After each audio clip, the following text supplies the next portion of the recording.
मुत्तक़ीन वस्सलातु वस्सलामु अला रसूलिहिल करीम अम्मा बअद फ़अऊज़ु बिल्लाहि मिनश शैतानिर रजीम बिस्मिल्लाहिर रहमानिर रहीम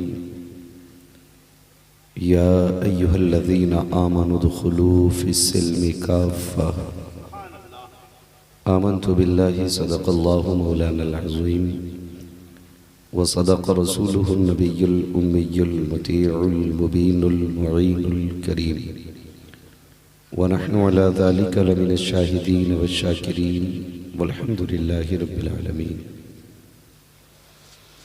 या खुदा बहरे जनाबे मुस्तफ़ा इमदाद कुन, या रसूलल्लाह अज़ बहरे खुदा इमदाद कुन, या शहीद करबला, या दाफ़िए करबो बला, गुल रुखा शहज़ादा गुलगू क़बा इमदाद कुन, गौसे आज़म बमने बेसरो सामा मददे क़िबले दी मददे काबे ईमा मददे बगिरदाबे बला उफ्ताद कश्ती मदद कुन मदद कुन मदद कुन, या मुईन अद्दीन चिश्ती क़ादिरीयम नारे, या गौसे आज़म मीज़नम दमज़ शेख अहमद रज़ा ख़ान क़ुत्ब आलम मीज़नम बलगल उला बिकमालिही कशफ़त दुजा बिजमालिही हसूनत जमीउ खिसालिही सल्लु अलैहि व आलिही।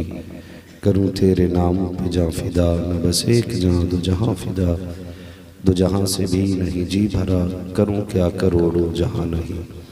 जिसको अपने नबी से जितनी मोहब्बत का एहसास हो, कोशिश करे उतनी ही आवाज़ के साथ रसूल और आले रसूल की बारगाह में दुरूद व सलाम की डालियाँ निछावर कर लें। पढ़ें बावाज़ बुलंद अल्लाहुम्मा सल्ली अला सय्यिदिना व मौलाना मुहम्मदिन व आलिहि व अस्हाबिहि व बारिक व सल्लिम सलातुन व सलामुन अलैका या रसूलल्लाह सल्लल्लाहु तआला अलैहि वसल्लम। मैं मुबारकबाद पेश करता हूँ तमाम ही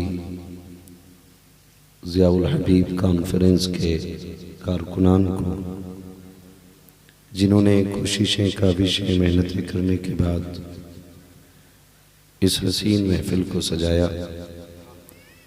अल्लाह रब्बुल इज़्ज़त सबकी मेहनतों को अपनी बारगाह में कबूल फरमाए और आज की इस महफिल को हम सब के लिए मौला ज़रिए निजात बनाए। बड़े ही खूबसूरत अंदाज में आपने भाई जमजम फतेहपुरी साहिब क़िबला से नातो मनक़बत के अशार मुलाहिज़ा फरमाई और इंशाअल्लाह मेरे बाद भी आपको शमवील भाई और जमजम भाई और शाहिद भाई वगैरह इन सब से नातो मनक़बत के अशार सुनने हैं। थोड़ी देर के लिए मैं भी हाजिर खिदमत हूँ और गुफ्तगू के दरमियान ही इंशाअल्लाहुल अज़ीज़ आप देखेंगे कि पीर तरीक़त रहबर राह शरीयत मुहाफ़िज़ मसलक आला हज़रत नाशिर मसलक आला हज़रत हुज़ूर हबीब मिल्लत की आमद आमद हो। बहुत खुशनसीबी है ये हम लोगों की कि हम हुज़ूर मुजाहिद मिल्लत के क़ुर्ब में बैठे हुए हैं।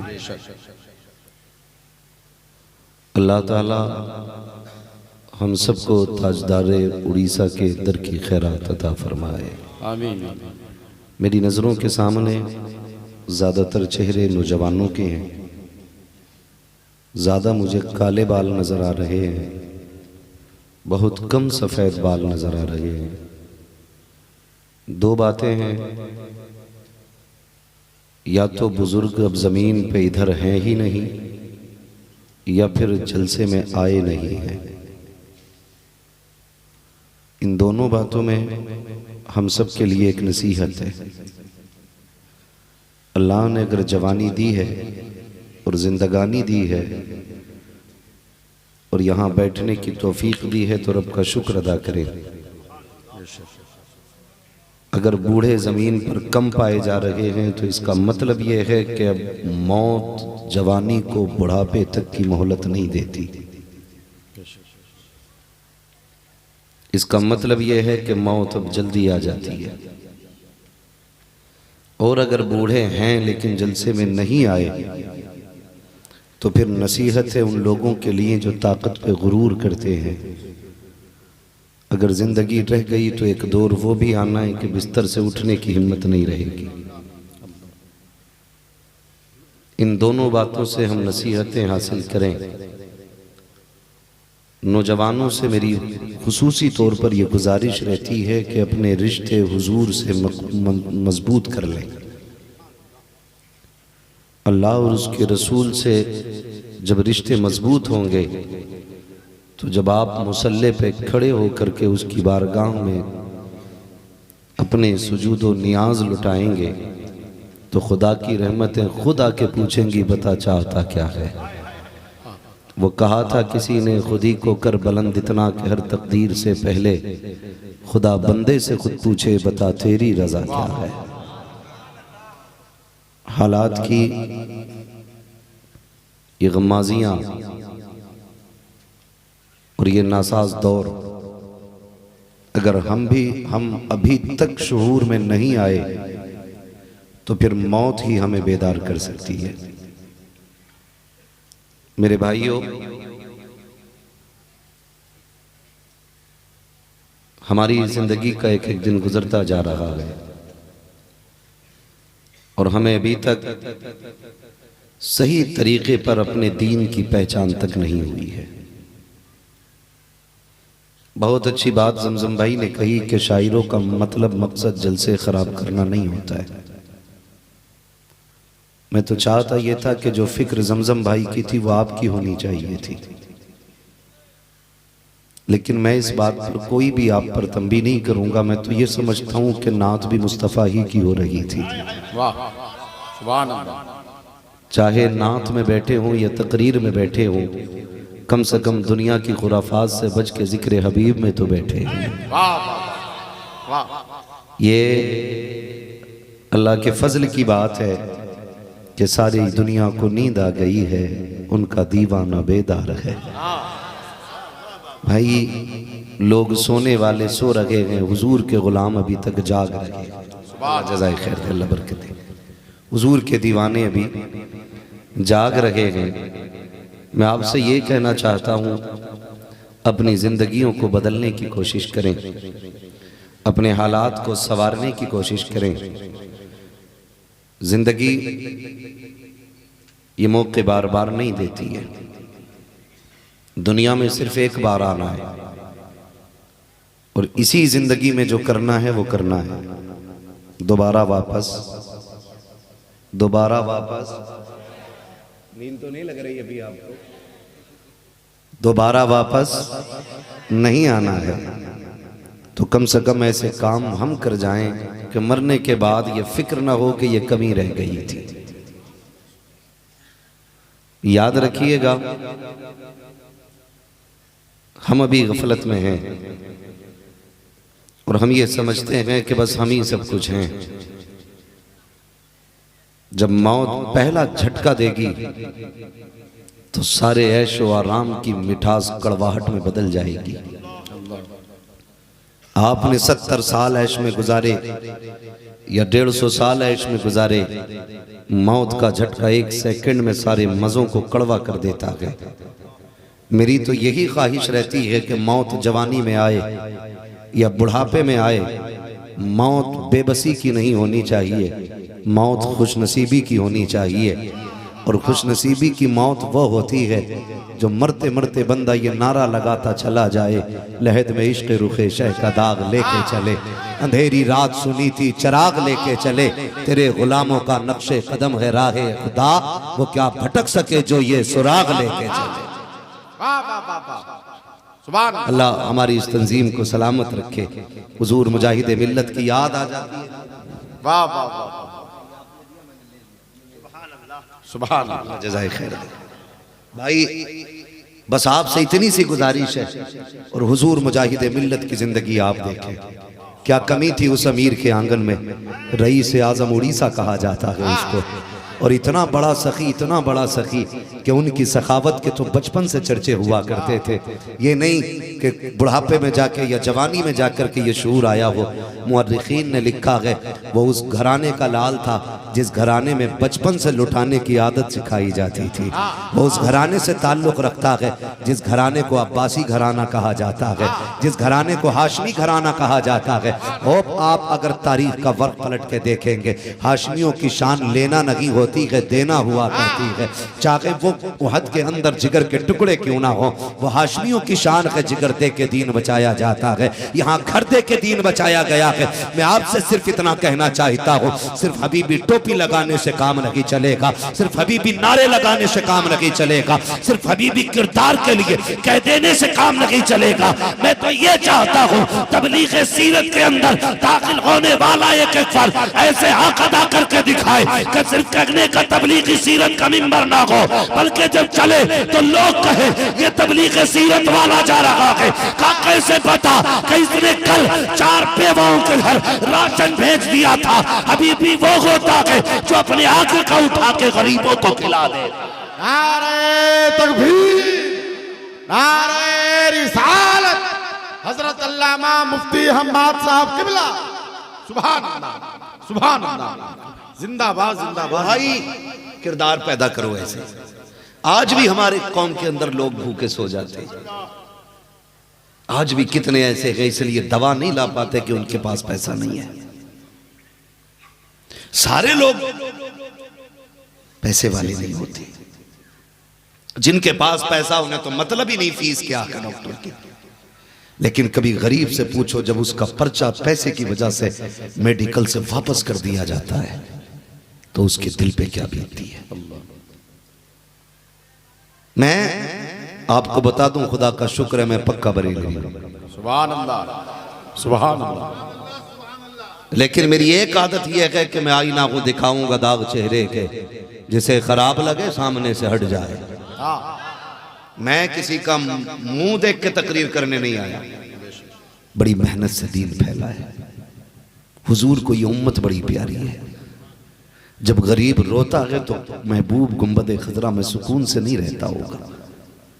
एहसास करें इन चीजों का मेरे भाई, दर्द होता है। जाओ कभी हॉस्पिटल के बाहर खड़े होके देखो नौजवानों, कितने लोग पर्चे लिए खड़े रहते हैं।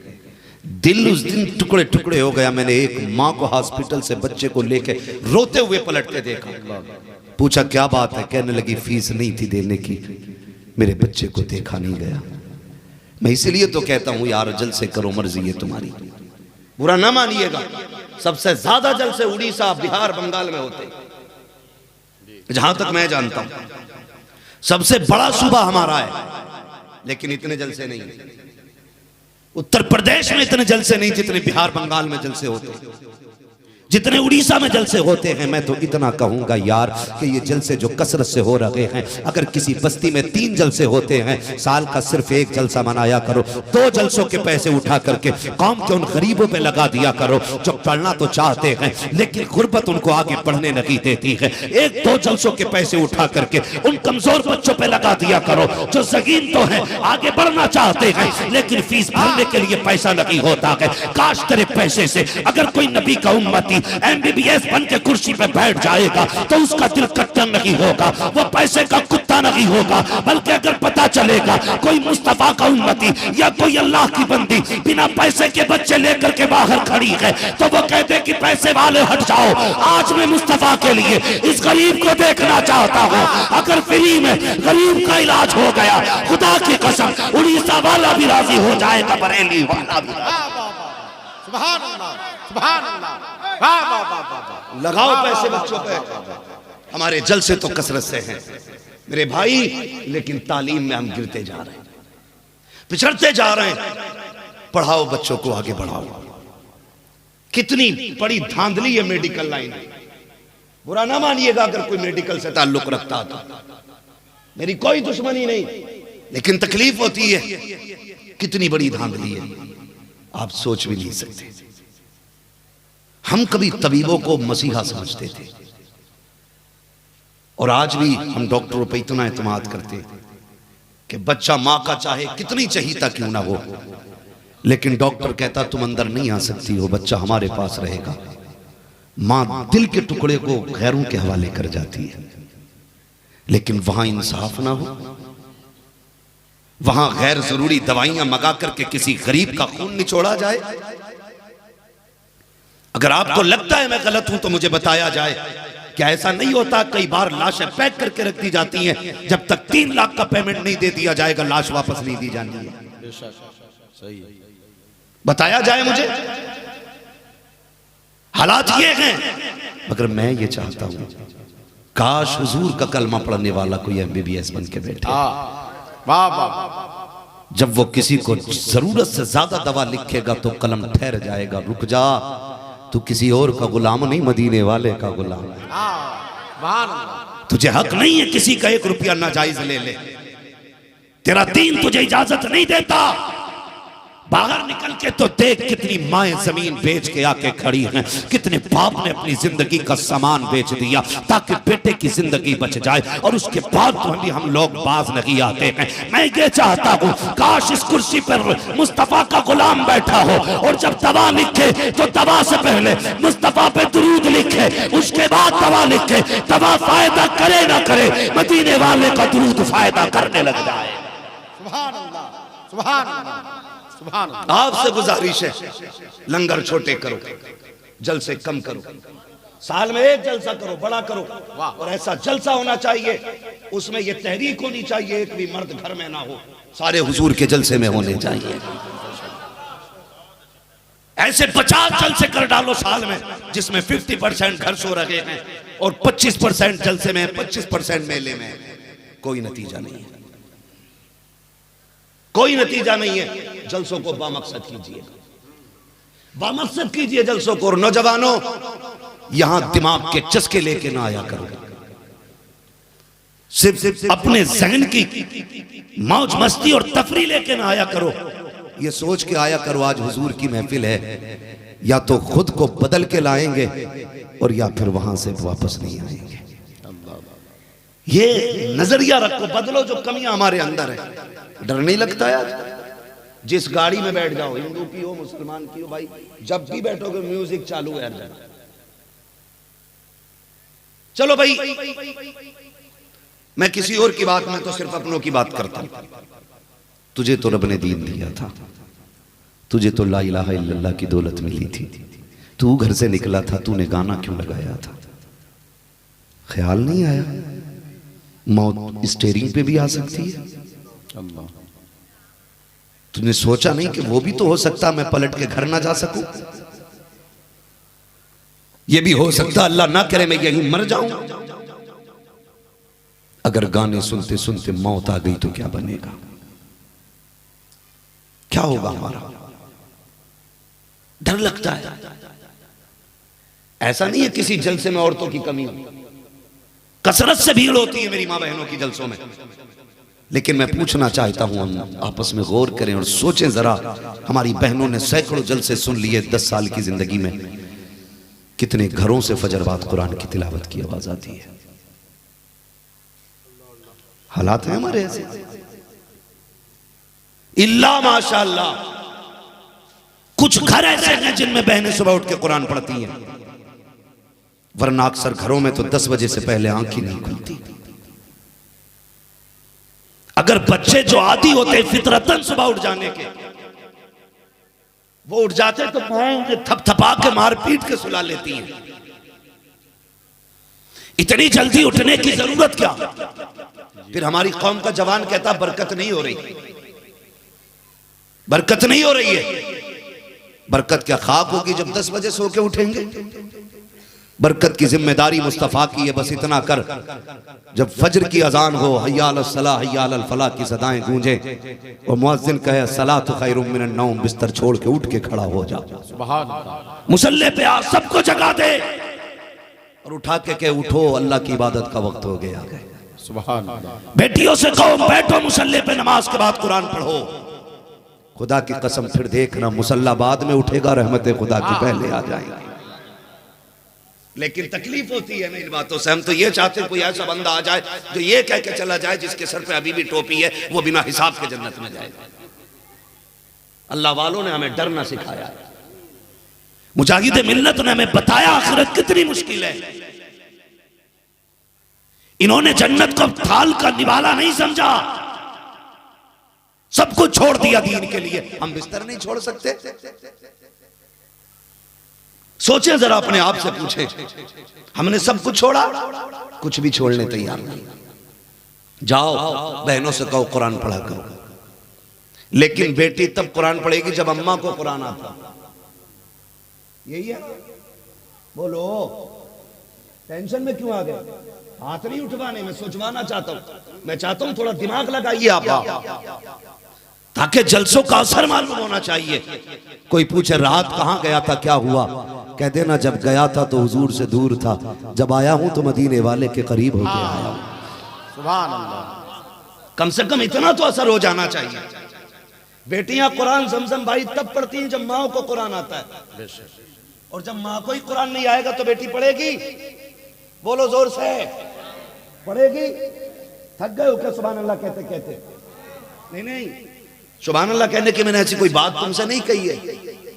सुभान अल्लाह कहने का मजा तब आएगा जब फरिश्ते कहेंगे कि जन्नती का जनाजा जा रहा है। हाँ, और याद रखिएगा ये जो नारे लगाते हैं ना, हमा शुमा सबके लिए, ये बंद करो नारे लगाने। नारे यार किस चीज के नारे हमारे? हम क्या नारों के लायक हैं? हमारी हैसियत है हमारे लिए नारे लगे? गारंटी है कि ईमान पे खात्मा होगा? हमने मौत की मंजिल पार कर ली, कब्र की हदें पार कर गए, हशर के हिसाब से भी गुजर गए क्या? नहीं यार, अभी बड़ी बड़ी मुश्किलें सामने खड़ी हैं। नारे उनके लगाया करो जो ईमान बचा के कब्र में ले जाया करे। हमारे भी मिजाज ऐसे ही हो गए, नारा ना लगे तो फिर हम तकरीर थोड़ी करेंगे कि हमारी तो वैल्यू ही नहीं पता किसी को, हमारे और नारा ही नहीं लगा। नहीं, ये खुद परस्ती छोड़ के खुदा परस्ती पे लग जाओ सारी। किसी ने पूछा किसी से, यार मैं कुछ बनना चाहता हूं, कैसे बनेगा? बनूंगा। उसने कहा खाली मैं हटा दे सब कुछ बन जाएगा। जब तक हजरत मैं रहेगी कुछ नहीं बन सकते। मिटा दे अपनी हस्ती को अगर कुछ मर्तबा चाहे, कि दाना खाक में मिलकर गुले गुलजार होता है। मैं खत्म करनी पड़ेगी। मैं हटो, मैं आ रहा हूं, तू क्या है? औकात क्या? मर के देख, मिट्टी बन जाएगा, कीड़े खाएंगे इस बदन को। क्या है तू? बाकी रहने वाली सिर्फ खुदा की जात है। हालात बदले अपने। हमारे घरों के अंदर कुरान नहीं पढ़ा जा रहा है। जब कहीं कुरान पढ़ा जाता है तो तीन चीजें समझ में आती हैं। किसी घर से कुरान की आवाज आती तो ख्याल आता, लगता है कोई मर गया है। नंबर 2, सुबह में तिलावत की आवाज आए तो लगता है सूरह बकरा पढ़ के जिन भगाए जा रहे हैं। नंबर 3, अगर फिर भी कोई कुरान पढ़ने की आवाज कहीं से आए तो लगता है किसी का इलाज हो रहा है। ये तीन चीजें समझ में आती हैं। 20 साल पहले का दौर ऐसा है, लोग गलियों में गुजर के बता देते थे कि हवेली किसकी है। फजर बाद जब गुजरते थे मुसलमानों के घर से कुरान की तिलावत की आवाज आया करती थी। सुभान अल्लाह। आज आती है हमारे घरों से? नहीं आती ना, इसलिए कि कुरान पढ़ेगा पढ़ेगा कौन कुरान? जिन्न तो पढ़ेंगे नहीं आके हमारे घर। हमें ही पढ़ना चाहिए था ना। हमने बेटों को कुत्ता बिल्ली सिर्फ पढ़ाया और बीवियां MA BA पास लेकर के आए। हमने काश ये सोचा होता कि अपने घर में लाने वाली बेटी हमें BA पास हो या ना हो, कम से कम कुरान की कारिया होनी चाहिए, उसे मुस्तफ़ा का दीन आना चाहिए। हम जब बीवी को देखने के लिए माँ को भेजते हैं कि जाओ लड़की देख करके आओ, हर जवान कहता है अम्मी जरा चेहरे को संभल के देखना, जरा उसका कद कामत देखना, अम्मी देखना बात कैसी करती है, चाय बनवाना खाना भी खाना, देखना जायका है कि नहीं उसके हाथ में। ये सोच करके सिर्फ तुम बीवी तलाश करते हो, यही वजह है आज तुम्हारे घर कब्रिस्तान बन चुके हैं। कोई कुरान पढ़ने वाला नहीं है। क्या कि अच्छा होता तुमने माँ से ये कहा होता, ए माँ चेहरा तो देखना ही है लेकिन जरा सांसें सूंघ के देखना, उसके मुंह से कुरान की खुशबू आती है कि नहीं, उसके माथे पे निगाह डालना तो ये तो देखेगी कि बालों की तादाद कितनी है, लेकिन ये भी देख लेना माथे पे सजदे का निशान है कि नहीं, ए माँ उसका लिबास तो देखेगी, कदो कामत तो देखेगी, ये भी देख लेना कि वो कनीज़े फातिमा ज़हरा है कि नहीं। ए माँ जब उसे चला के देखे पैर टूटा तो नहीं है, ये भी देख लेना कि वो हया से सिमट के चलती है कि नहीं। अगर तुमने ये दिखवाया होता, खुदा की कसम आज भी फजर के बाद तुम्हारे घर से कुरान की तिलावत की आवाजें आ रही। नारे तकबीर, नारे रिसालत, ज़ियाउल हबीब कॉन्फ्रेंस, सुभान अल्लाह, जिंदाबाद जिंदाबाद जिंदाबाद। नौजवानों, निकाह के लिए इंतखाब बहुत सोच समझ के कीजिए, वरना एक दिन वो आएगा मैयत के वक्त भी कोई कुरान पढ़ने वाला नहीं मिलेगा, मौत के वक्त भी कोई नहीं पढ़ेगा कुरान आकर के, ऐसे ही सिसक के मरना पड़ेगा। याद रखें, जमीन अच्छी होती है तो फसल अच्छी होती है, मां अच्छी होती है तो नस्ल अच्छी होती है। तकलीफ हो रही होगी ना बातों से, होने दो जितनी होगी, इसलिए कि नश्तर जो लगाता है वो दुश्मन नहीं होता। मैं जमजम भाई अक्सर कहता हूं, मैंने तो, मुझे कोई वो नहीं है कहने में, और मैं कहता हूं खुदा की कसम हमारी औकात हवाई जहाजों की नहीं थी, हमें तो शायद साइकिल भी नसीब ना होती। हम जो जहाजों में उड़ते हैं और शानदार मकान हमारे, गाड़ियां हमारी, ये सिर्फ कौम के पैसे से। आपने दिया पैसा तो हमने ये सब कुछ पाया है। आपका पैसा लेकर के आपसे चिपड़ी चिपड़ी बातें करके चले जाएं, ये हमसे नहीं होता है। जब आप खर्च कर रहे हैं तो हमारी कोशिश ये रहती है, खुदा की कसम जब यहाँ आए हैं भले कोई रूठे तो रूठे, मदीने वाला ना रूठे। वाह वाह वाह वाह वाह, जिंदाबाद जिंदाबाद, नाराज ना, सुभान अल्लाह, हुजूर नाराज। ओ भाई, कुरान के आदि तिलावत किया करो कुरान की, नौजवानों तिलावत किया करो।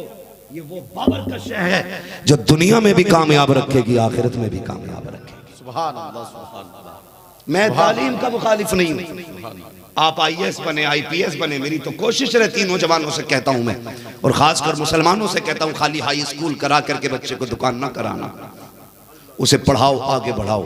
इसलिए कि जब इंसाफ की कुर्सी पे मुस्तफ़ा का गुलाम बैठा होगा तो वो उम्र का दौर नहीं भूलेगा। हाँ, फिर वहां दलाली नहीं चलेगी, वहां बैठ करके फिर रिश्वत नहीं चलेगी। अगर कोई पैसे भी लेके आएगा तो साफ कह देगा, यार पैसे लेके चला जा, तेरे पैसे तो महीने 2 महीने में खत्म हो जाएंगे, मुझे मदीने वाले को मुंह दिखाना है। सुभान अल्लाह। मेरी तो कोशिश ये रहती है, पढ़ें और आगे बढ़ें, आगे बढ़िएगा, लेकिन शर्त है मेहनत करनी पड़ेगी, हमें सबको मिल बांट के मेहनत करनी पड़ेगी। बुरा मत मानिए, मैंने पहले कहा था बरेलवी हूं और फिर कह रहा हूं मैं बरेलवी हूं। हालात ऐसे हैं, अब तो हर कस और नाकस सबके ही मजार बनते चले जा रहे हैं, सबके ही मजार बनते चले आ रहे हैं। मजार सबके मत बनाओ, वरना जमीन पे जगह नहीं रहेगी जहां चादर नहीं चढ़ी हुई होगी, और सबके मजार बनने भी नहीं चाहिए। पता चला भांग पीता रहा बैठा हुआ, मरा तो मुरीदों ने उठा के मजार बना दिया। जुआ खेलता रहा 22 साल तक, अब्बा मरा, हाथ में हाथ देख के गद्दी पे बैठा गया, 10 साल किस्मत ने साथ दिया, फिर मरा, फिर ऊंचा मजार। जन्नतुल बकी में कितने सहाबा दफन, बताओ। अगर सऊदी हुकूमत से पहले भी देखे तो सबके मजार नहीं थे, मखसूस लोगों के मजार थे। आज तो खड़े होकर पेशाब करता रहा, मरा तो मजार। ऐसा न करें कि ऊपर चादर चढ़ लगी हो और अंदर लठियां चल रही हो। हाँ हजरत, मजार सबके नहीं बनते, मजार उनके बनते हैं जो वाकई मुत्तकी होते हैं,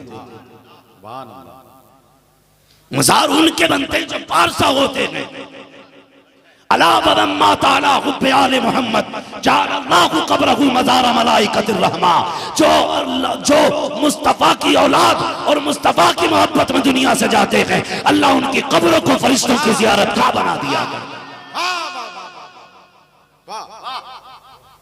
बताओ, पूरी जिंदगी जुआ खेलता रहा और मजार बन गया।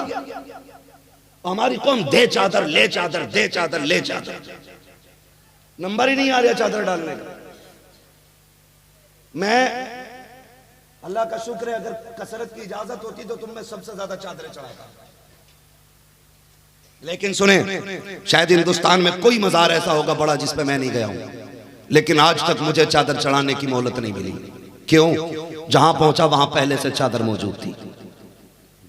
मुफ्ती हम्माद साहब किबला, सुभान अल्लाह, सुभान अल्लाह। समझ गए? जिंदाबाद, जिंदाबाद। एक से ज्यादा चादर मत चढ़ाओ। अगर तुम्हें मजार वाले को राजी करना, कहना मेरे मुजाहिदे मिल्लत, सुना है तेरी चौखट से कोई खाली नहीं जाता था।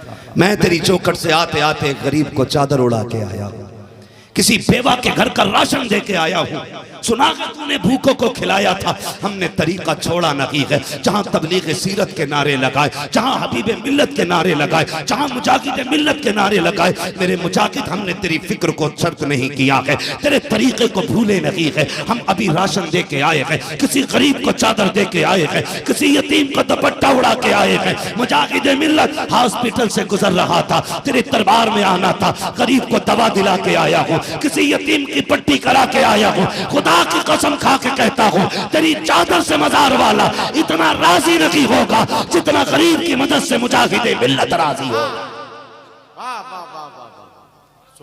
फिक्र बेदार करें। अब दौर गुजर गया, अब ये बरेली वालों का दौर है। वो अलग इलाके हों या अलग लोग हों, मुझे किसी से मतलब नहीं है। मेरा सिर्फ इतना कहना, मसला के आला हजरत को आगे बढ़ाइए। हम अगर मजबूती से मसला के आला हजरत को फॉलो करेंगे तो खुदा की कसम हमारी कौम दुनियावी एतबार से भी बढ़ेगी और उखरवी एतबार से भी आगे बढ़ेगी।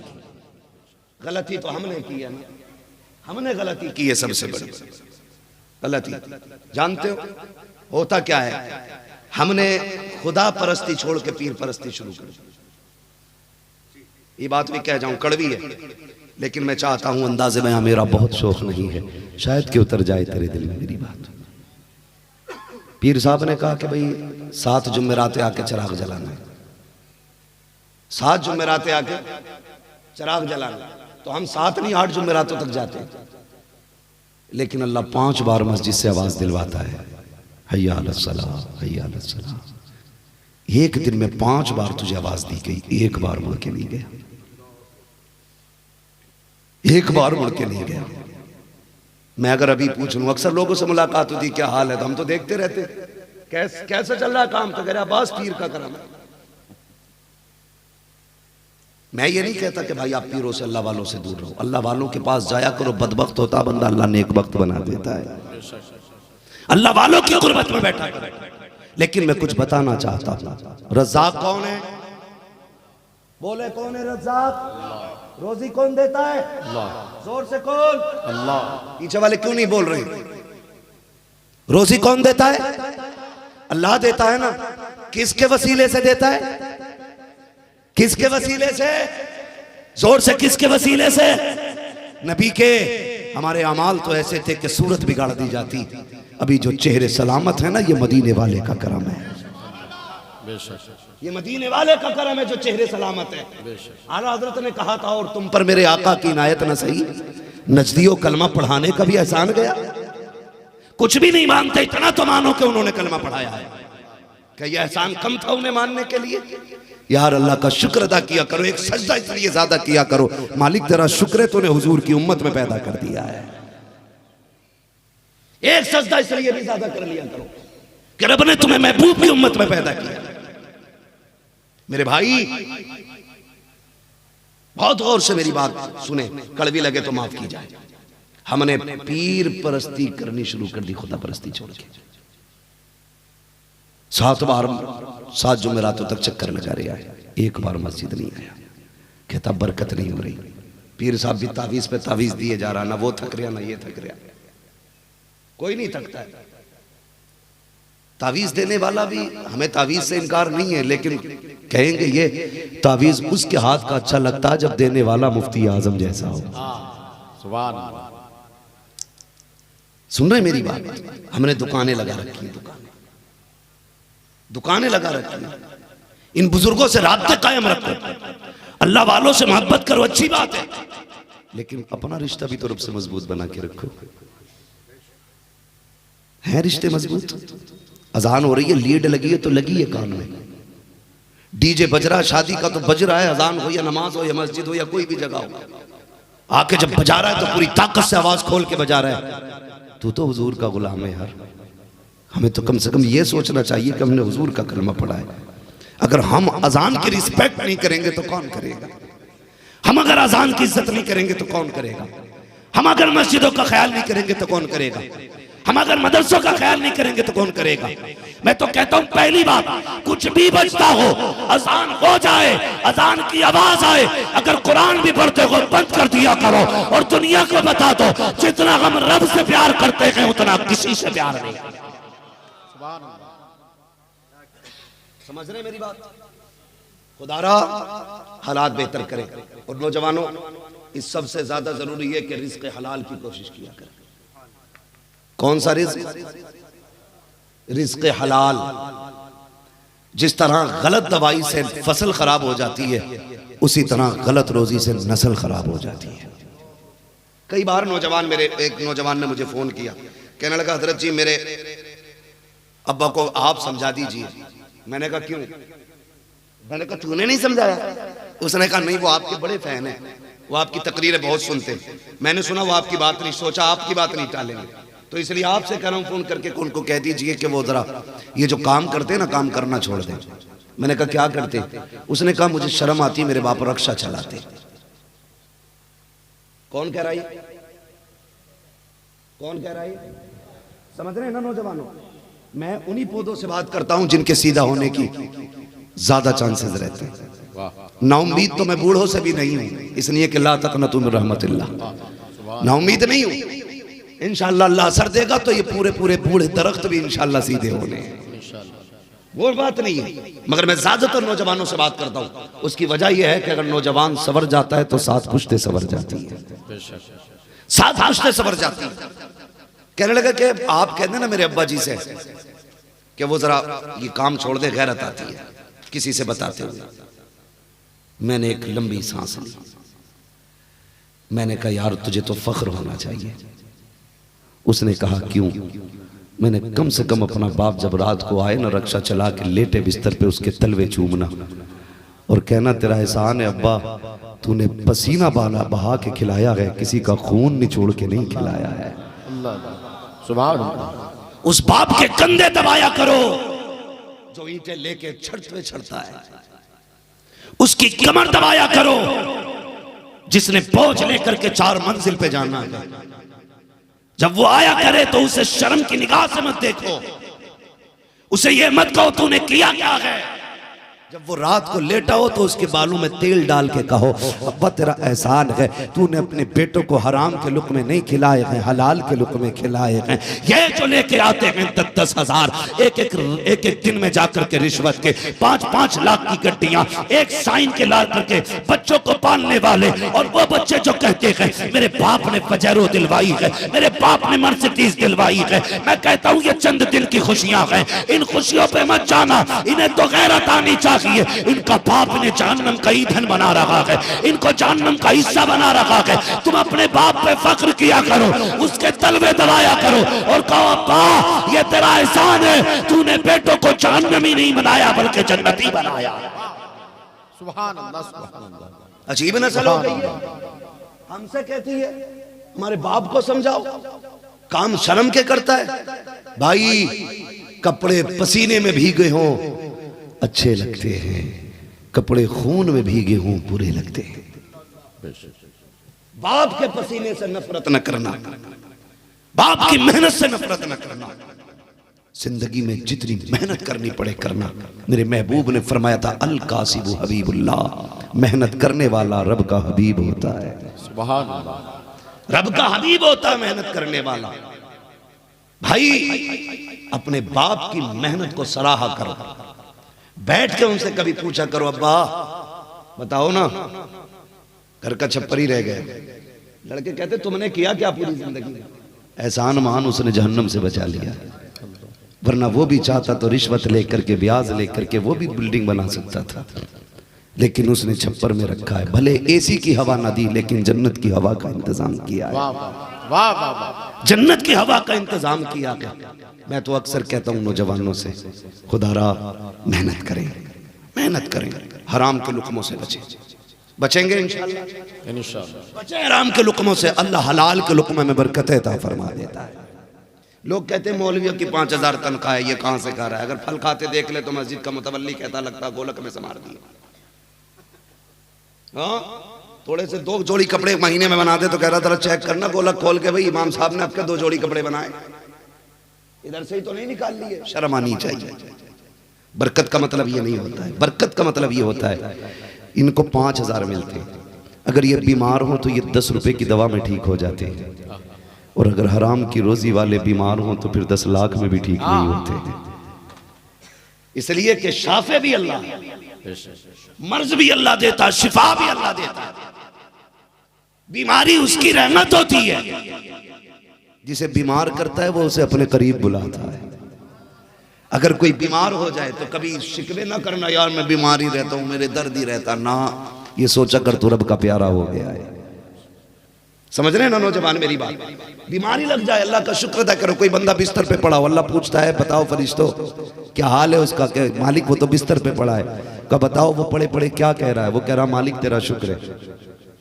कहा उसके दर्द उठा फिर भी उसने शुक्र अदा किया? कहा हाँ, वो करवट नहीं ले पाता लेकिन फिर भी कहता तेरा शुक्र है। अल्लाह कहता गवाह हो जाओ 60 साल में इसने जितने गुनाह किए थे मैंने सारे गुनाह इसके नेकियों में तब्दील फरमा दिए। उसकी रहमत बख्शिश का सहारा ढूंढती है, बहाना तलाश कर रही है, करना तू ऐसा, जरा सा सिर में दर्द हो जा पट्टी बांध के बाहर टहल लिया, क्या हुआ कि सर का दर्द नहीं रुक रहा?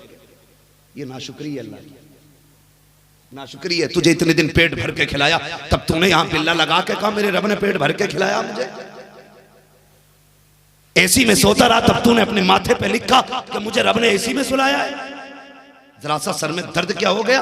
हम बस दुनिया को दिखाते घूमते, कहता फिर रहा दुआ करना जी तबीयत ठीक हो जाए, खैरियत नहीं है ना, नाशुक्री ना करो। हुजूर के एक सहाबी है, इतने गरीब इतने गरीब इतने गरीब कि घर में सिर्फ एक ही चादर थी जिसको बारी बारी से मियां बीवी ओढ़ के नमाज पढ़ते थे। वो हुजूर के पीछे फजर पढ़ने आते थे और फजर पढ़ के दुआ में शामिल हुए बगैर घर भाग जाते थे, फौरन चले जाते थे। हुजूर ने एक दिन पूछ लिया ये सहाबी मेरे कहाँ जाते हैं? कहा या रसूलल्लाह वो तो दुआ में शामिल ही नहीं होते। फरमाया रोको आज। हुजूर ने दुआ के बाद कहा बताओ तो सही तुम रोज क्यों चले जाते? रो दिए। कहने लगे या रसूलल्लाह एक ही चादर है, पहले मैं नमाज पढ़ लेता हूँ फिर इसी चादर को ओढ़ के मेरी बीवी नमाज पढ़ती है। हुजूर ने इतना सुना सहाबा ने कपड़े इकट्ठे कर दिए, कपड़े बहुत सारे कपड़े। हुजूर ये हमारी तरफ से हमारी तरफ से। शोहर जब दरवाजे पे पहुंचा बीवी की नमाज कज़ा हो गई थी, रो रही थी आज देर कैसे कर दी मेरे आने में, या देर हुई थी? कहा देर कैसे कर दी? कहने लगे आज हुजूर ने रोक लिया था। कहा ये गठरी कैसी है? कहा मैंने आज हुजूर ने पूछा क्यों नहीं रुकते दुआ में, मैंने कह दिया मेरी बीवी के पास चादर नहीं है, एक ही चादर में हम दोनों नमाज पढ़ते थे। उस औरत की चीख निकल गई, कहने लगी अब तेरे घर में नहीं रहना है। कहा क्यों? कहा जो मेरे रब की शिकायत मेरे महबूब से करके आया हो उसके घर में क्या रहना है, नहीं रहना मुझे। अल्लाह हमें जिस हाल में रखे हम उसमें राजी थे, क्यों कह दिया हुजूर की बारगाह में तुमने रब की शिकायत की है? कहा नहीं, बात हुजूर तक पहुंची, मेरे नबी ने समझा दिया। कहना ये चाहता हूं अगर दुख आ जाए तो शिकवा नहीं है, कभी शिकायत नहीं करना, हर हाल में अपने रब का शुक्र अदा करना है। करेंगे इंशाअल्लाह मेरे बच्चों, हर हाल में अल्लाह का शुक्र अदा करेंगे। हलाल के लुकमों की तलाश करनी है, कितनी भी भूखमरी आ जाए। मेरी माँ बहनें बैठी हैं, अगर ज्यादातर जो बंदा चोरी करता है ना वो औरतों की डिमांड की वजह से करता है। जब ये कहती है ना कि शादी आ गई है मुझे भी 11,000 वाला सूट चाहिए, तो बेचारा 100 200 400 500 रुपए कमाने वाला फिर सोचता है, फिर किसी से ब्याज पे पैसे लाता है या किसी को ब्याज पे देता है ताकि बढ़ा के मिले, या फिर चोरी करता है या जेब काटता है ताकि बीवी की ख्वाहिश फरमाइश पूरी की जाए। मेरी बहन मेरी बेटी शोहर गरीब है और तेरे बदन पे पैबंद लगा कपड़ा है ना, उसी को सिल के पहन ले, उसको मजबूर ना करना गलत तरीके से कमाई पर, इसलिए कि फटा कपड़ा पहन के दुनिया से जाएगी, कब्र में कोई आए ना आए रहमतों की चादर लेके मदीने वाला आ जाएगा। सुभान अल्लाह। मेरी बहन, मेरी बेटी, अपने शोहर की थोड़ी सी कमाई पर राजी रहा कर, अल्लाह तेरी थोड़ी सी नेकियों पर राजी हो जाएगा। अपने रब से उम्मीद मजबूत रखो, उम्मीद कभी रखो। हमारे तो तरीके ही बदल गए। घर से निकले कोई तो कहते हैं टाटा। इसका क्या मतलब होता है? एक तो ऐसे हिलाया जाता है, इसका क्या मतलब होता है कि कोई बुला रहा है। अगर कोई यूं हिलाए तो नहीं का होता है ना। कोई दूर से पूछे पानी लाना है तो हमने कर दिया, क्या मतलब हुआ इसका? बोलो, नहीं हुआ ना। हमारे घर से कोई निकलता, हमारे बच्चों को पढ़ाया जाता, टाटा कर दो बेटे, क्या मतलब हो गया? आने ही नहीं है जी, जाओ, कोई जरूरत नहीं तुम्हारी। हमने कहा बाय बाय टाटा। मुझे इंग्लिश नहीं आती है, मगर मैं एक बात कहना चाहता हूं, अपने अपने बच्चों को अंग्रेजों का कल्चर दिया। उन्होंने जाते टाइम टाटा कहा, बाय बाय कहा, पता चला निकला आगे चौक में पहुंचा, एक्सीडेंट हुआ, कहानी खत्म। हमारा इस्लाम क्या कहता है? हमारा इस्लाम कहता है जब घर से निकलो तो फी अमानिल्लाह कह दिया करो। फी अमानिल्लाह का मतलब होता है मैंने तुझे अल्लाह की अमान में दिया, मैंने तुझे अल्लाह की अमान में दिया। और जब बंदा कह देता अल्लाह की अमान में, तो फिर दुनिया घूम आओगे, हाथ से कुछ नहीं बिगाड़ सकते। समझ गए इतनी बात? हाथ से कुछ नहीं बिगाड़ सकते। शर्त इतनी है कि आप फी अमानिल्लाह कहने के आदी बने। खुदा हाफिज कहा कर, एक ने कह दिया, मैंने कहा भाई खुदा हाफिज कहो, तो उसने कह रहा नहीं, खुदा हाफिज तो मुर्दों को कहा जाता है। मतलब स्कूल पढ़ने वाला लड़का हमें समझा रहा था कि खुदा हाफिज मुर्दों को कहा जाता। मैंने जिंदों क्या कहते? कहते अल्लाह हाफिज।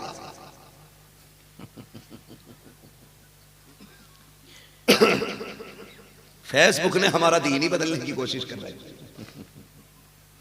ऐसा सोशल मीडिया का बुखार चढ़ा, जैसा उसको बकते देखा हमने करना शुरू कर दिया। उलमा कहते हैं अब उलमा गलत है, फेसबुक ठीक है। अब सोशल मीडिया ठीक है, मस्जिद का इमाम ठीक नहीं है। नजरिए कमजोर हो गए। असल दीन आज भी आपको मस्जिद के इमाम से मिलेगा, मोहल्ले के आलिम से मिलेगा। असल दीन आज भी आपको मदरसे में चटाई पे बैठ के पढ़ाने वाला बताएगा। समझ रहे मेरी बात? इसलिए दीन अपने उलमा से सीखो, फेसबुक से नहीं। तो वो कह रहे अल्लाह हाफिज का मतलब होता जिंदों को सलाम करना, खुदा हाफिज का मतलब होता मुर्दों को छोड़ना। तो ये नहीं है, ये गलत है। मैं कहता हूं जब भी कोई निकले तो फी अमानिल्लाह कहा करो। बहनों से गुजारिश है, शोहर जाए दामन उठा के भीख मांग अल्लाह से, मालिक सुहाग के जोड़े में छोड़ के गया है, सुहाग के जोड़े में मिलाना। मांगना अल्लाह से दुआएं। बेटे परदेश जाने लगे, हाथ उठा के कहो अल्लाह तेरी अमान में दिया है, मेरे लाल की हिफाजत फरमाता रहना, मेरे लाल की हिफाजत करना, ये कह के बेटे को भेजो। लेकिन हमने तो अपना कल्चर ही छोड़ दिया, अपनी तहजीब, अपना तमद्दुन, अपनी तालीम, अपनी सकाफत, सब कुछ पीछे हमने डाल दी। जो मुस्तफ़ा ने सिखाया तो सब भूल गए। हमारे बच्चे को टिंकल टिंकल लिटिल स्टार क्या आया, वो फी अमानिल्लाह कहना भूल गया। इस्लाम ने जो तहजीब के दायरे में हमें अल्फाज सिखाए थे वो हमें याद नहीं है। अगर अभी पूछ लो इस पूरे मजमे में 50 जलसे किसी ने कम नहीं सुने होंगे, सबने कम से कम 50-50 जलसे सुने होंगे। लेकिन अभी अगर पूछ लूं सोने की दुआ कितनों को याद है, तकरीबन 50% हाथ नीचे रह जाएंगे। उठने की दुआ किसको आती है, फिर 75% हाथ नीचे रह जाएंगे। ये हालात हैं हमारे। और भाई बदलो अपने आप को, इस्लामिक कल्चर को अपनाओ। कल जब लोग जाया करते थे फी अमानिल्लाह कहा करते थे, आओ तारीख का एक फर्क पलट के दिखाओ। हजरत उमर फारूक आजम का दौरे खिलाफत है, अमीर अल मोमिनीन फारूक आजम बैठे हुए हैं, अचानक बाप बेटे आ जाते हैं। फारूक आजम कभी बाप का चेहरा देखते हैं, कभी बेटे का चेहरा देखते हैं। बाप ने कहा हजरत बात क्या है, क्या देख रहे हो? कहा हैरत हो रही है, तुम्हारे बेटे का चेहरा तुमसे कितना मिलता जुलता है। बाप कहता है हुजूर ये तो कोई हैरत की बात नहीं है, इससे भी हैरत की बात तो मैं जानता हूँ, अगर इजाजत दे तो मैं बता दूं। आपने कहा बताना यार क्या बात है? उसने कहा सुने हुजूर आप इजाजत देते तो मैं बता रहा हूँ। कि मैं जब ये माँ के शिकम के अंदर था, परदेश जाने लगा, मेरी बीवी मुझे छोड़ने के लिए दरवाजे तक आई, उसने जाते हुए आंसू बहाए। कुछ दिन बाकी थे इसकी विलादत में, मैं जब परदेश जा रहा था, मेरी बीवी ने रोते हुए मुझे रुखसत किया और उसके बाद ये कहा था, मेरे सरताज जा तो रखे हो, ये जो शिकम में तुम्हारा बच्चा है इसे किसके हवाले करके जा रहे हो? उसने ये सोच के कहा था कि जब इसकी विलादत होगी तुम नहीं होगे तो फिर क्या बनेगा? उसने कहा इसे किसके हवाले करके जा रहे हो? कहता फारूक आजम जैसी बीवी ने इतना कहा, इसे किसके हवाले करके जा रहे हो? मेरी जबान से जुमला निकला, खातून मैं अपने बच्चे को अपने रब के हवाले करके जा रहा हूँ, इसे अल्लाह के हवाले किया। का ये कह के मैं तो चला गया। कुछ दिन के बाद जब वापस आया, मेरे दिल में ख्याल आ रहा था, अल्लाह ने अगर बेटी दी होगी तो नाम ये रखूंगा, अगर बेटा आया होगा तो नाम ये रखा जाएगा। बड़ी खुशी में मगन थे। कहते मैं वापस आ रहा था, जैसी बस्ती में दाखिल हुआ, अपनी गली में आया, मैंने देखा मेरे दरवाजे पे ताला लगा है। मैंने दौड़कर मोहल्ले वालों से पूछा, यार मैं गया था, अपनी बीवी को छोड़ के गया था, ये मेरे घर पे ताला कैसे लगा है? का जिससे पूछा उसकी आंख में आंसू आ गए। उसने कहा सुन, जब तू चला गया तेरी बीवी को दर्द सह शुरू हुआ, यानी बच्चे की विलादत का दर्द शुरू हुआ, उसी दर्द में तेरी बीवी का इंतकाल हो गया। हमने काफी तरह इंतजार किया लेकिन तू नहीं आया, इंतजार करते करते तेरी बीवी को दफना दिया गया। चीख निकल जाती है, रोते रोते बैठ जाता है। कहता बस्ती वालों इतनी तो मेहरबानी करो, कम से कम बीवी की कब्र का निशान बता दो ताकि मैं हाथ उठा के उसके लिए दुआए मगफिरत कर सकूं। अल्लाह अकबर। बस्ती के एक फर्द ने आकर के उसको कब्र की बताया, यहाँ दफनाया गया है। आया, कब्र पे फातिहा पड़ी है, रोते हुए रुखसत हो रहा था। उसको महसूस हुआ, जाते जाते लगा जैसे उसकी कब्र से आग निकल रही है, उसकी कब्र से धुआं निकल लगा है। लंबे कदमों से घर आ गया, लेकिन फिर ख्याल आया मेरी बीवी तो तहज्जुद गुजार थी, मेरी बीवी 5 वक्त नमाजी थी, वो तो बेपर्दा भी नहीं रहती थी, उसने कभी कुरान की तिलावत नहीं छोड़ी। लेकिन उसकी कब्र में आग से क्या मतलब है? धुआं किस चीज का था? अचानक दिमाग में कोई पैदा हुआ ख्याल, पौड़िया उठाई, बावड़ा लिया, कब्रिस्तान पहुंचा, सोचने लगा देखूं क्या अजाब दिया जा रहा है। कहते मैंने कब्र की मिट्टी हटाई, हटाने के बाद जब तख्ता हटाया तो कब्र में आग नहीं लग रही थी, कब्र से जन्नत की फूलों की खुशबू आ रही थी। कहता मैं हैरत में था कि ये क्या मामला है। फिर मेरे दिल ने कहा हो सकता है ये तेरे जहन की पैदावार हो, चल तख्ते लगा दे। कहता जब तख्ते लगाने शुरू किए, 3 दिन बाद पलटा था कब्र पे बीवी की, 3 दिन के बाद आया था। कहता जब तख्ता लगा रहा था, अंदर से बच्चे की रोने की आवाज आ जाती है। कहता ये मेरा बेटा था हजरत, मैं तो कब्र में कूद गया, मैंने देखा ये बच्चा माँ के सीने से लग के रो रहा है, बीवी कफन में लिपटी पड़ी है। मैंने बेटे को सीने से लगाया, बाहर निकल के आया, रब का शुक्रिया अदा किया, तख्ते लगाए, मिट्टी डाली, आसमान की तरफ देखा। मैंने कहा मालिक तेरा शुक्र है, तूने मेरे बच्चे को जिंदगी दे दी है, ये तेरे की शान है, तू मुर्दों से जिंदे पैदा करता है, जिंदों से मुर्दे पैदा कर देता है, या रब तेरा एहसान है। का जैसे इतना कहा था, गैब से आवाज आती है, नादान तू भूल गया हम नहीं भूलते हैं, तूने जाते जाते तेरी बीवी ने कहा था बच्चे को किसके हवाले करके जा रहे हो? तूने कहा था अल्लाह के हवाले करके जा रहा हूं। कहा नादान तूने सिर्फ बच्चा हमारे हवाले किया था, इसलिए जिंदा लौटा रहे हैं, अगर बीवी हवाले कर देता वो भी जिंदा लौटाई। नारे तकबीर, नारे रिसालत, हजरत मुफ्ती हम्माद साहब किबला जिंदाबाद जिंदाबाद, सुभान अल्लाह। अपने रब की जात पे भरोसा करो यार, भरोसा करो। कहता फारूक आजम ताज्जुब की बात तो ये है, सबसे बड़े ताज्जुब की बात तो ये है कि मैंने इस बच्चे को कब्र से जिंदा निकाला है।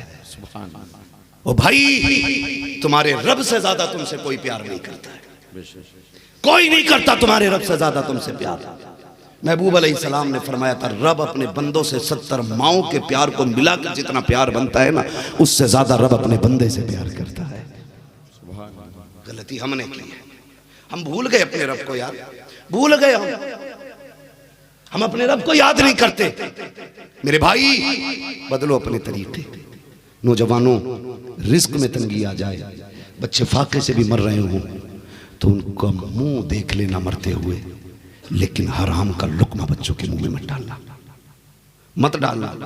इस मसले पे कोई बहस ना करे कि जान जाती हो तो इतना हराम भी खाना जायज है कि जान बच जाए।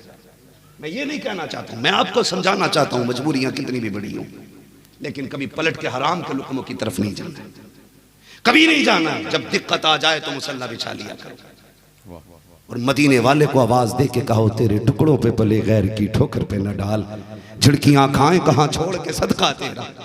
आवाज दिया करो उस नबी को, खुदा की कसम देखना रिस्क में कमी नहीं रहनी है। गलती हमने की, जरा से दुख आ गए ब्याज का पैसा ले लिया, शौक पूरे नहीं हो रहे थे रिश्वत लेनी शुरू कर दी, जरूरतें पूरी नहीं हो रही थी हमने जेबें काटनी शुरू कर दी। ना, ऐसा ना करें अपने रब की जात पे। जब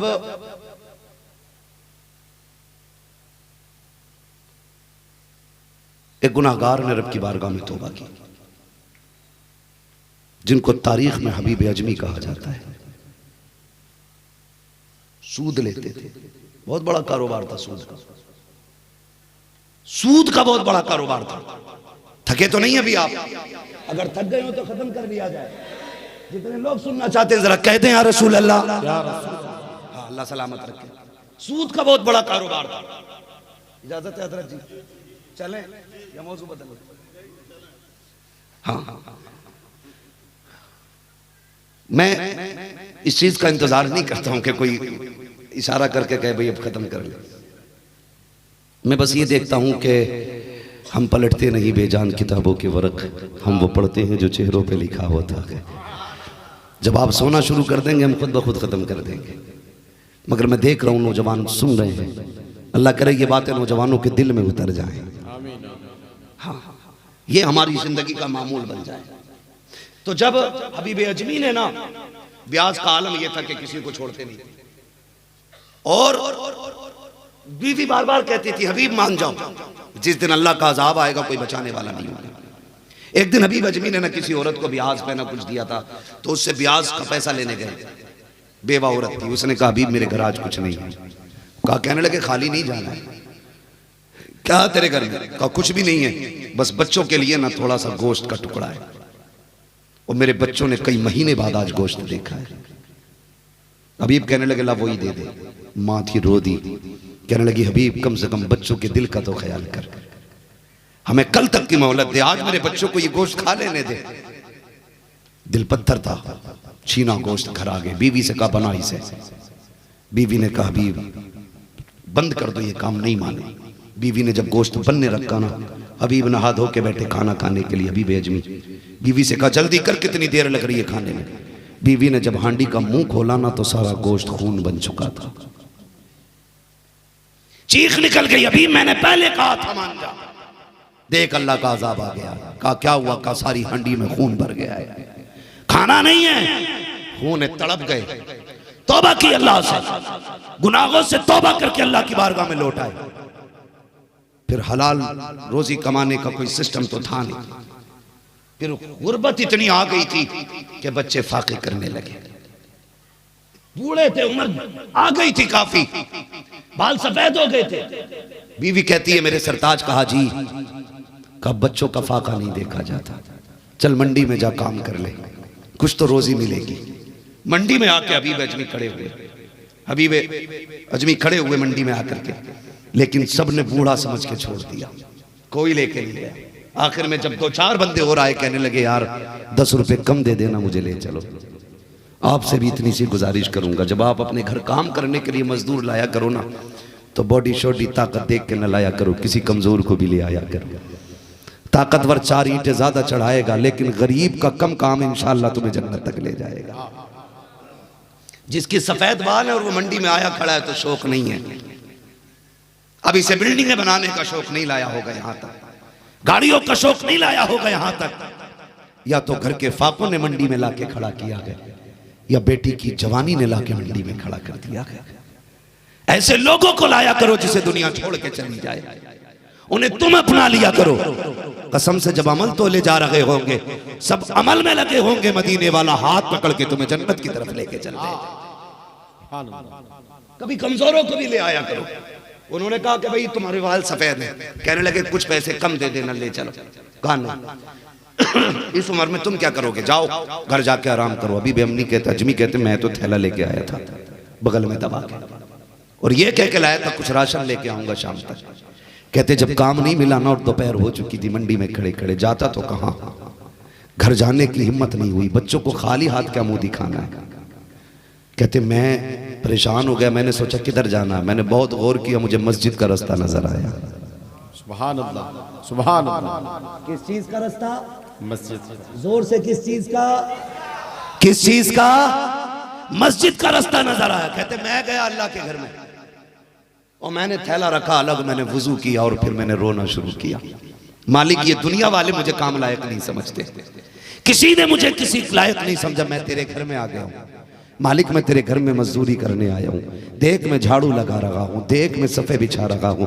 ए अल्लाह, इतनी मजदूरी दे दे, मेरे बच्चों की भूख खत्म हो जाए। ये कहते कहते शाम हो गई, मस्जिद की सफाई करते रखे। शाम के वक्त में घर जाने का ख्याल आया, बच्चे राह तकते होंगे, चलते घर की तरफ चल दिए। फिर ख्याल आया, हबीब अगर घर जाएगा बच्चे दौड़ के आएंगे, क्या लाए हो? कम से कम इतना तो कह देते, मेरे बच्चे भूखे हैं, इतना कह के ले आते। कहते हैं बीवी इतने बड़े दरबार में नौकरी लगी है कि वहां मांगते हुए शर्म आ रही थी, उससे कैसे मांग लेता, वो खुद दे देगा। बीवी कहती है ठीक है, शुक्र अल्लाह का, कल जाओ तब मालिक से कहना कम से कम एक वक्त के खाने का दे दे, बच्चों की भूख नहीं देखी जाती है। पूरा दिन फिर मस्जिद में रखे, शाम को फिर खाली हाथ लौटे हैं। मैं तफसील से बात नहीं करना चाहता। जब शाम को वापस लौटे हैं, बीवी ने फिर कहा था सरताज आज भी नहीं लाए? कहा नहीं, मेरे मांगी नहीं, उसने दी नहीं है। अल्लाह अकबर। जब अगले तीसरे दिन जाती है, बीवी दरवाजे तक छोड़ने आई है, आके कहती हबीब कहा जी, का जा रखे हो, खबरदार या कवल हराम,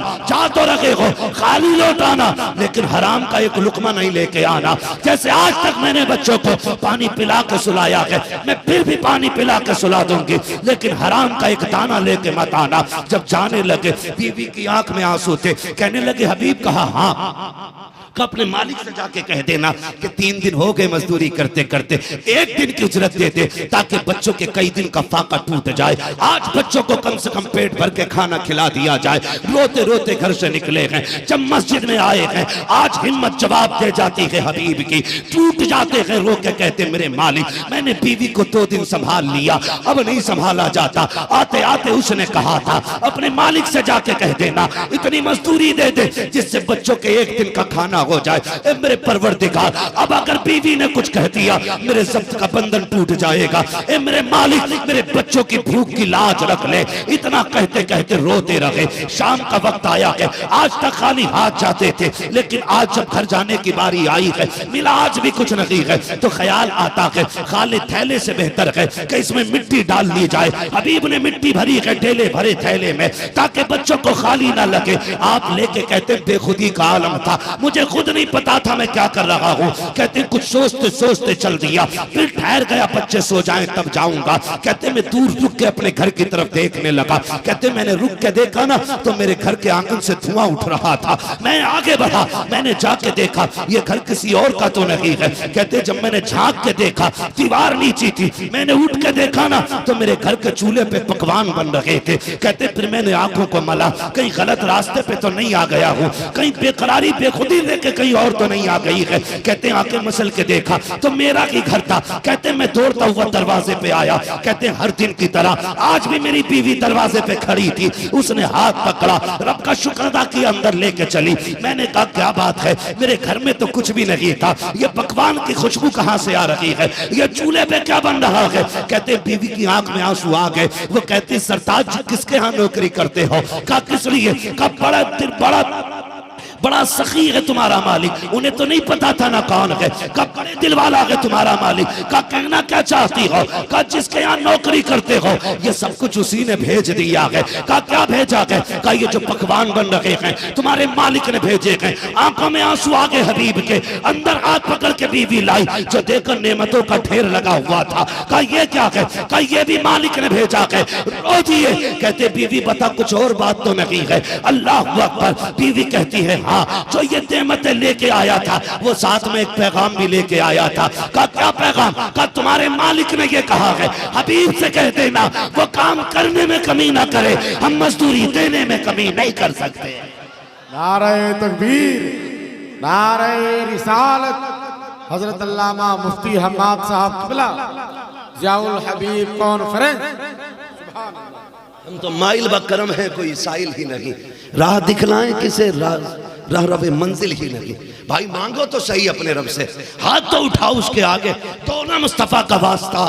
फिर मांगो ना उससे, खुदा की कसम इतना देगा कि तुम्हारी नस्लों का भला कर देगा। बचेंगे इंशाअल्लाह हराम से, सारे वादा करें इंशाअल्लाह हराम का लुकमा ना लाना। रज़ाक तेरा मेरा रब है।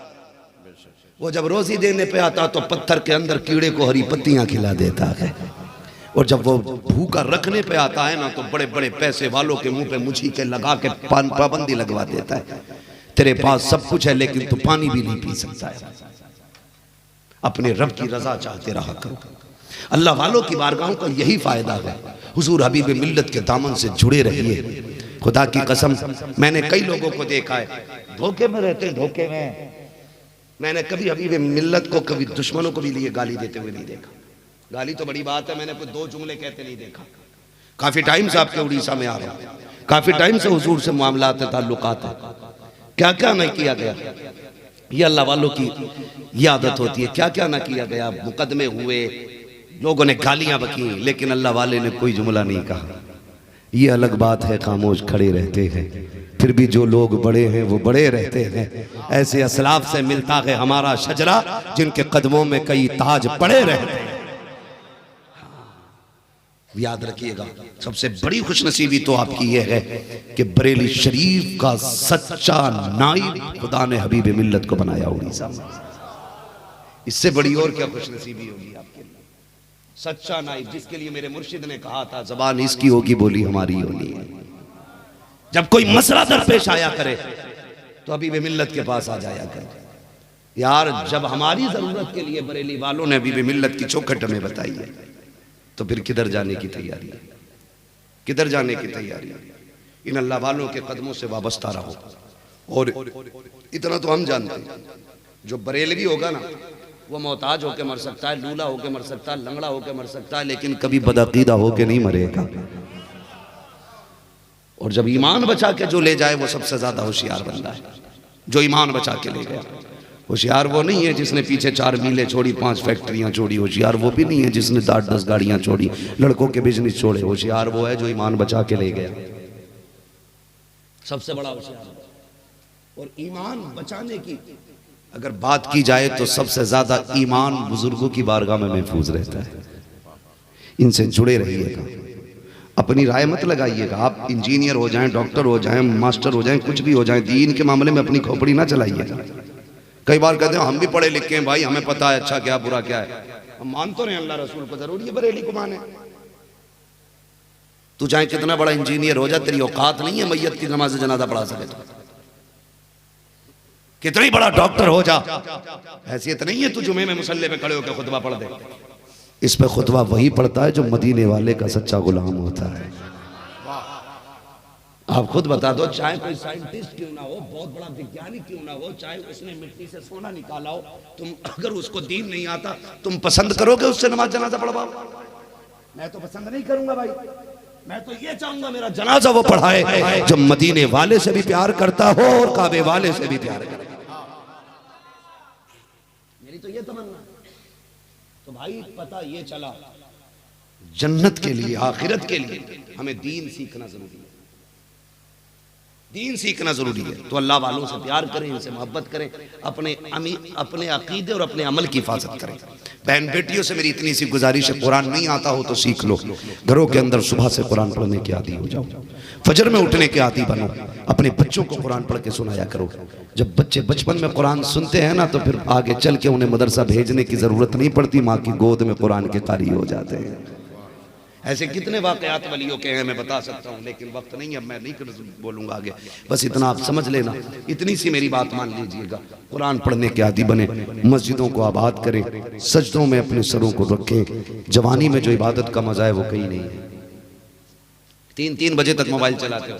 जमजम भाई, हम लोग ना जब लोगों को जागता हुआ देखते हैं ना तो बड़ा अफसोस होता। हम कहते हैं काश ये मोहलत हमें मिली होती तो हम सो गए होते। हमसे पूछो नींद क्या चीज है। हम लोग तरसते नींदों के लिए। हमारी नींदें कभी सफर में पूरी हो रही, कभी गाड़ी में पूरी हो रही है, कभी स्टेशन पे बैठे बैठे सो गए, कभी एयरपोर्ट पे बैठे बैठे लुढ़क गए। किधर अल्लाह ने मोहलत दी है, वक्त दिया है, टाइम से सो जाया करो और टाइम से उठ जाया करो। जो लोग इशा पढ़ के सोएंगे वो इंशाअल्लाह उठ के फजर पढ़ सकते हैं। और जो 3 बजे सोएंगे वो 10 बजे सो के उठेंगे, और जो 10 बजे सो के उठेंगे फिर रहमत और बरकत की ठेकेदारी नहीं है तुम्हारी।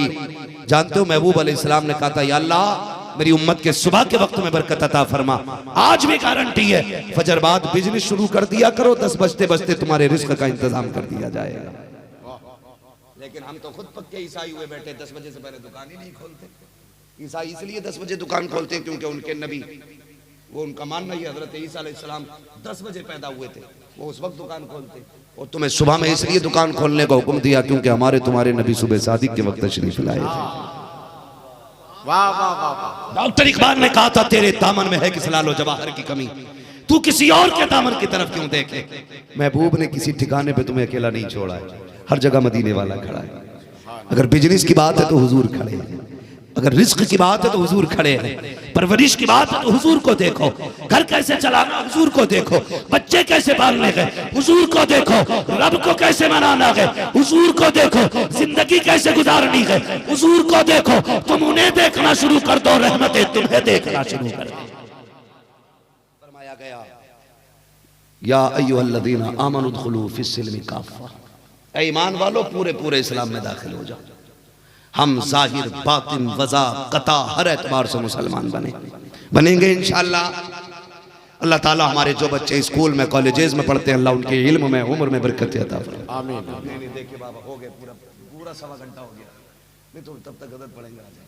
देखो ज़हन में अगर समात तो आगे वाला दिन अभी तक बहुत अच्छा सुन रहे। नहीं जो बच्चे स्कूलों में कॉलेजेस में पढ़ रहे हैं, अल्लाह ताला उनको कामयाबियां अता फरमाए। मैंने पहले ही कहा था मैं तालीम का मुखालिफ नहीं हूं, लेकिन आप किसी भी डिपार्टमेंट में पहुंच जाएं अपने रसूल को ना भूलें। हमारा रसूल अमन वाला रसूल है, हमारा रसूल शांति वाला रसूल है, हमारा रसूल प्यार बांटने वाला रसूल है। हमारा महबूब वो है जिसने जात देखे बगैर लोगों के चूल्हे जलाए थे। इसकी सबसे बड़ी मिसाल तो आपके उड़ीसा के अंदर मुजाहिद मिल्लत की चौखट है। उनके दरवाजे पे गैर मुस्लिम भी आते थे तो खाली नहीं जाया करते थे। कितने गैर मुस्लिमों को जमीनें थी, आज उनकी जमीन में आबाद है। वजह यह है कि जब तुम्हारा किरदार अच्छा होगा, जो तुम्हें देखेगा वो कहेगा अगर उम्मती ऐसा है तो मदीने वाला नबी कैसा होगा। इसलिए किरदार अच्छा करे, किरदार अच्छा करे, कैरेक्टर अच्छा करे। मैं कहता हूं कोई प्यासा पड़ा हो तो जात देख के पानी ना पिलाओ, प्याज देख के पानी पिला दिया करो। कोई भूखा हो आधार चेक करके रोटी ना दे, भूख देख के रोटी दे दे। कोई नंगा है बदन पे कपड़े नहीं है तो फिर हाथ का धागा ना देख, जरूरत समझ के रब का बंदा समझ के कपड़े पहना।